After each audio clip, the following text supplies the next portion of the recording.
السلام عليكم سو dhawaada dhamaantiin ku soo dhawaada dhismahan casriga ah oo ay fulinayso isla markaana design gareysay shirkadda Dalsoor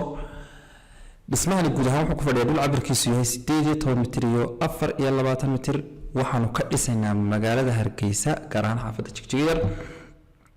dhismahan guud ahaan wuxuu ka kooban yahay gudihiisu ilaa 5 qol oo hurdo ah fadhiga cunto laba suuli iyo surface dhammaystiran inta wax dheer parking ka gaarigu galayo dhismahan qolkiisa guduhu waa waasac tusaale ahaan qolka hurdadu waa 5 mitir iyo 5 mitir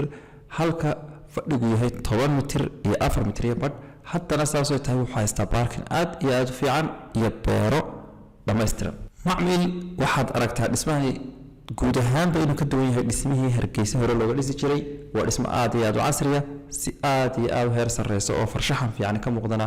looga shaqeeyay haddaba macmiil haddii aad jeceshahay inaad dhismo dhisato ama aad jeceshahay design kaliya oo lagu sameeyo shirkadda Dalsoor oo ka kooban qayb architecture oo naqshadaha oo sameeysa iyo qayb kale oo iyaduna construction ah waxaan kugu soo dhaweynaynaa haddii aad dhismo u baahan tahay lagu dhiso iyo haddii aad u baahan tahay in naqshad kaliya lagu sameeyo labadaba gacmo furan haddaba si aad u ogaato qiimaha gurigan iyo qaab ahaan sidii aad u dhisan lahayd ba nagala soo xiriir lambarada rashada ku qoran